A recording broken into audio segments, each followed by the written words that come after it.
درته ښکاري طالبانو ورونو دا نقشونه ګلان دي ګورئ 6 ګله دي 1 2 3 4 5 6 ښکاري درته طالبانو ورونو شاته نه یې تاسې ته ښکاري ښه ورته وګورئ ښکاري درته طالبانو ورونو دا واوره څه وریږي واوره د ټولې دنیا واوره د بلې دنیا د واورې نه مغایره ده خبر پوهیږي دا واوره 7 شکلونه لري 6 اصلي عمده شکلونه 6 دي بیا په دې شکلونو کې طالبانو شکلونه لري دا شکلونه یې داسې مسدس شکل دي علما د علم هندسي وایي په شکلونو کې مسدس شکل چې دا اتم د ډیر یعنی تمام د ډیر جای نه نیسي که تاسې فکر وکئ دا د شاتو د موچۍ هغه خانې چې جوړوي داسې خانې جوړوي چې په منځ کې خالیګاه نه پاتې کیږي ګورئ که نه بله خامخ یعنی داسې خالیګاه نه پاتې کیږي ټولې کوټې کوټې سي نو ته اوس فکر وکړه چې الله عز وجل واوره راوروي ته ساده فکر کوې چې واوره کې نو نقش ګل لکه موسو دا واوره د ارجي واوره ځان ته نقش لري مثلا یو طالب ده په هغه باندې ولاړ ده مثلا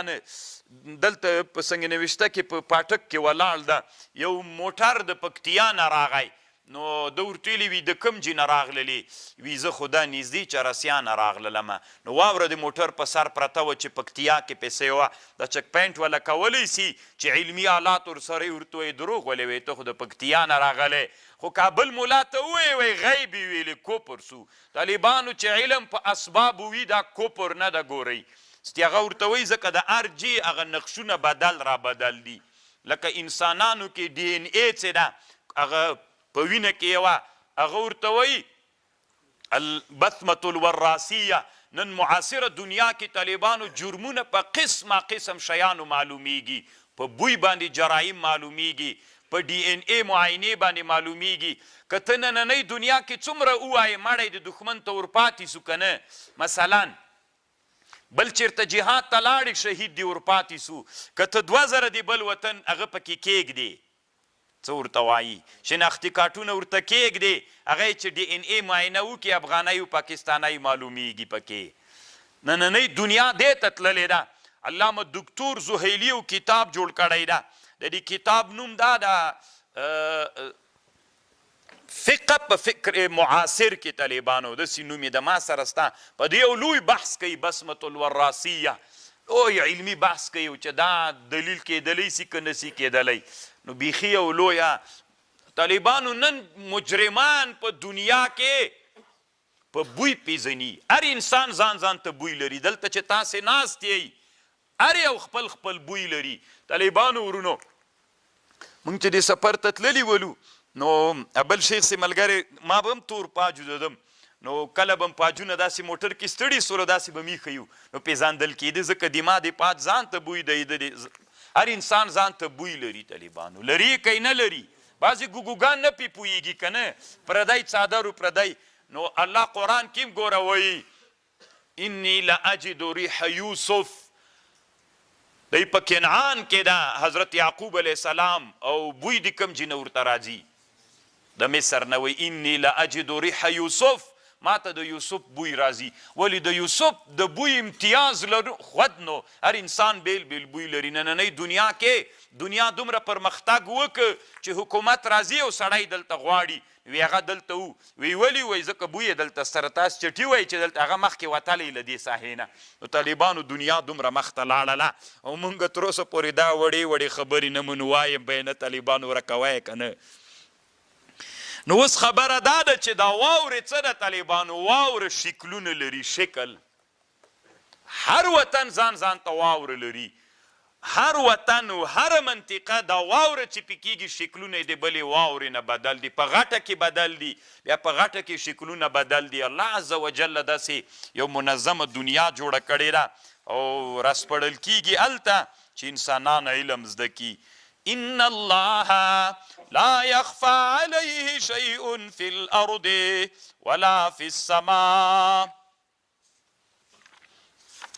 اوس طالبانو ورونو هو الذي الله غزات يصوركم في الارحام الله تدا يصوركم في الارحام الله مصور کوي تاسې په رحمونو د مورګانو کې کیف یشاء چې څنګه خوښ سي لا اله الا هو العزیز الحکیم نسته معبود مگر یو الله ده هغه الله العزیز الحکیم چې هغه عزیز و زورور ده الله د مور په نس کې انسانان صورتونه شکلونه ورکوي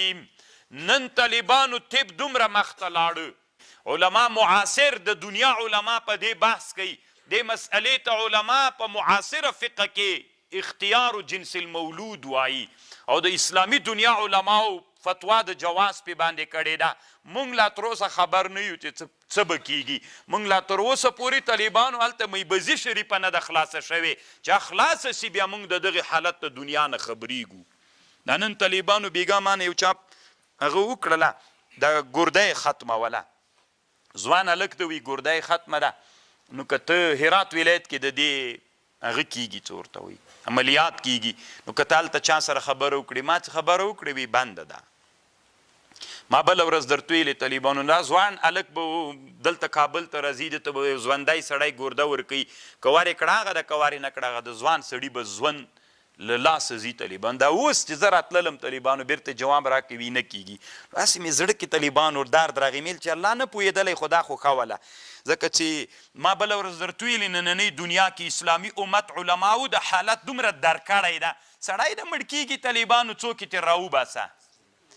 مثلا موټر کې ټکر سو زخمی سو زړه دی ترې نه راوباسه یا انسانان دې ته وهڅوه چې خپله وصیت وکړي علما دې د تلویزیونو د رادیو له لارې نه خلکو ته وایي چې زه مړ سومه یا ټکر سومه یا شهید سومه نو دیما د ګردې و زړه دا راوباسئ یو بل مسلمان ته یې ورکړه نو د مسلمانانو شفاخانې به د زړو د ګردو نه ډکې سي چې ډکې سولې بل انسان چې وفات کېده مریض و زړی نو ګردی نه وله تیار به په ټولنه کې د هغې دپاره نو بل انسان به ژوند پې باندې ژغورل سوی وي نو خو دا فکر دلته طالبانو بیخي سته ده نه بس حرامه ده صحیح ده ټول شیان حرام دي خو د حل لاره په دې ټولنه کې مسلمانانو ته سته که نسته ده الله عز وجل دې رحم وکړي طالبانو ورونو مونږ چې سپینګیري به سو طالبانو پروا نه کوي مونږ د سپینګیري سو خو بیا خو هم چې دا ټولنه مزل وکړي که نه هو الذي الله غزات انزل عليك الكتاب الله غزات چې نازل کړی د پتا باندې کتاب منه آیات محکمات بعضې له دې آیتونه دي محکم هن ام الكتاب دوی اصل د کتاب دي و اخر متشابهات بعض الذين متشابهات دي فاما الذين في قلوبهم زيغ اغا کسان چې زړونو کې میلان ده فيتبعون ورپسې کیږي ما اغه پسې تشابه من اغا متشابهات د قرآن پسې ابتغاء الفتنه و ابتغاء تأويله وما يعلم تأويله إلا الله علم نلري بتاويل د متشابهات إلا الله والراسخون في العلم ويقولون آمنا به كل من عندنا وما يذكر إلا أولو الألباب